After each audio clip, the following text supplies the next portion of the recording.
I'm happy to call him a friend and a partner, and I think you're really about to get well. So without further ado, please welcome Mr. Mike Warren, everyone.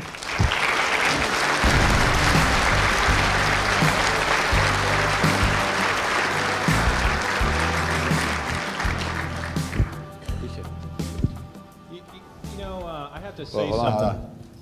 If you're going to say something nice, make sure the mic is on. For the camera. Now I have to say something nice. For the camera. You know, I go to a lot of events, travel around the world, doing a lot of events, my own events, speaking to other events, and I have to say this is a class act event. How many of you would agree? Just say yes. You're doing a great job, man. I'm going back to bed. Life is about relationships.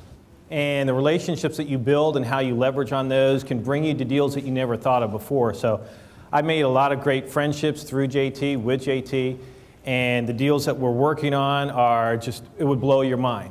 It really would. What I want to do today is I actually want to share with you some ways of profiting from property that you never have to buy. Raise your hand if you're a real estate investor. Okay. Well, I'm going to show you how to make money from property that you never have to buy. Would that be pretty cool? And I have to tell you, sometimes I feel like I'm a mosquito in a nudist colony. There's just so much good stuff, I just don't know where to start first.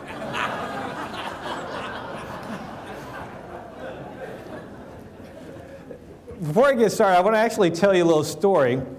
And this is me. I have some brothers who live down in Texas. Who are my Texas folks? Got a whole lot of you from Texas. This is amazing.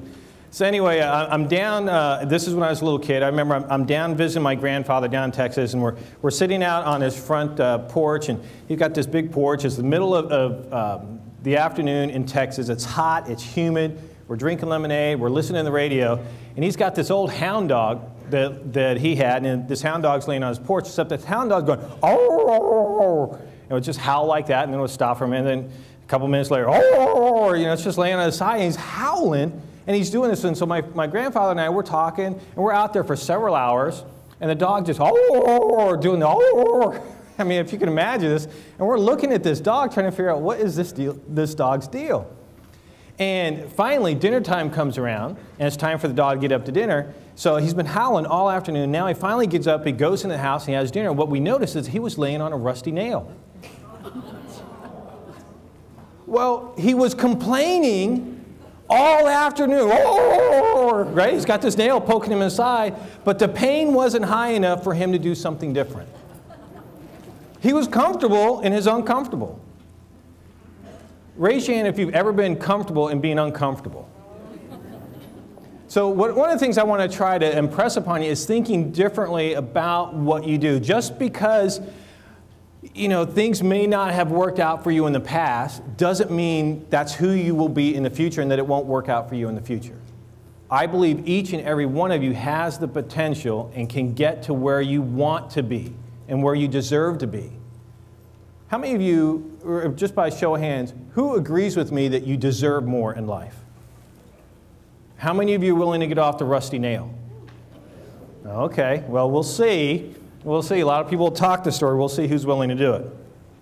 Well, let me give you just a little bit of background about me before we get started. So this is actually a picture of me and my kids. Who has kids? Anybody have kids? Okay, great. So that's my son Bryce there on the left, and that's my little girl Holly there on the right. And that's her down there also at the limousine. And what I do is I get to go on little father-son trips, daddy-daughter trips. So I take my kids on these one-on-one trips all the time. We travel all around the world, because I know that this time in their life will never happen for me again. Do y'all get that? Yep.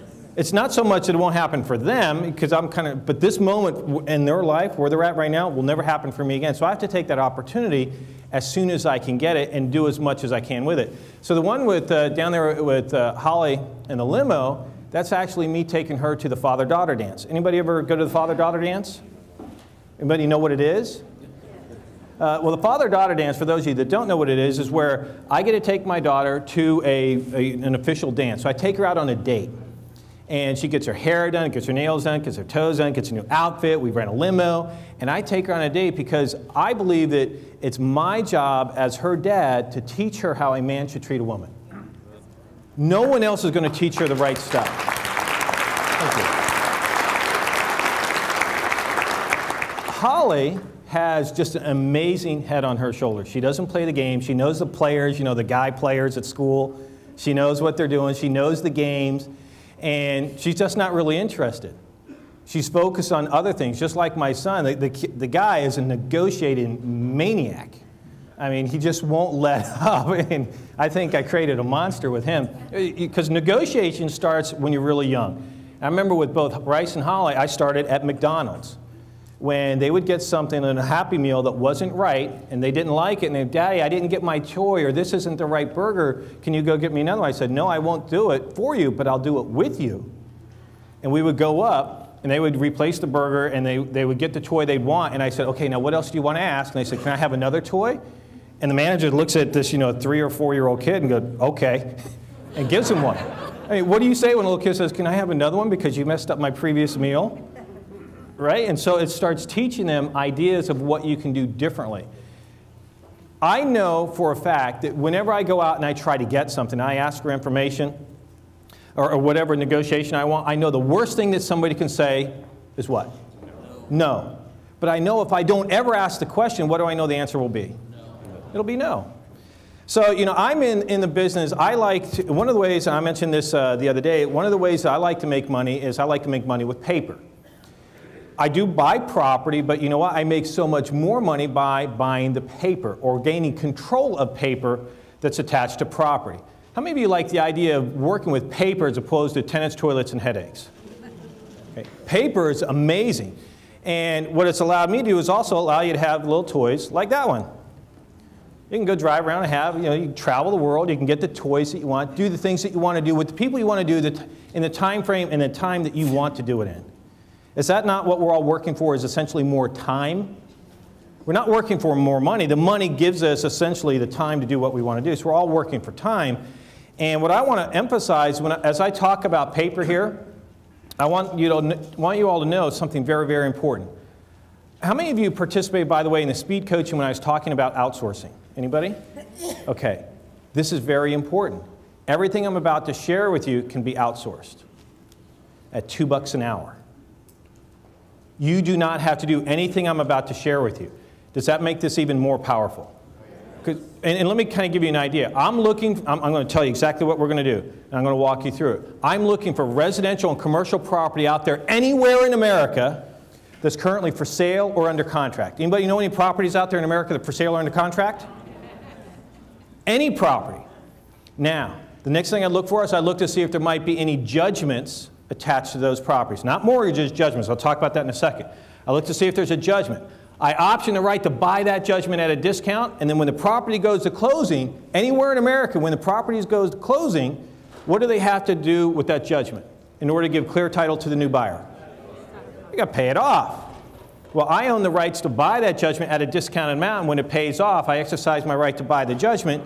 Pays off at the higher amount, I buy it at the lower amount. Who keeps the difference? I do. And by the way, this cost me $1.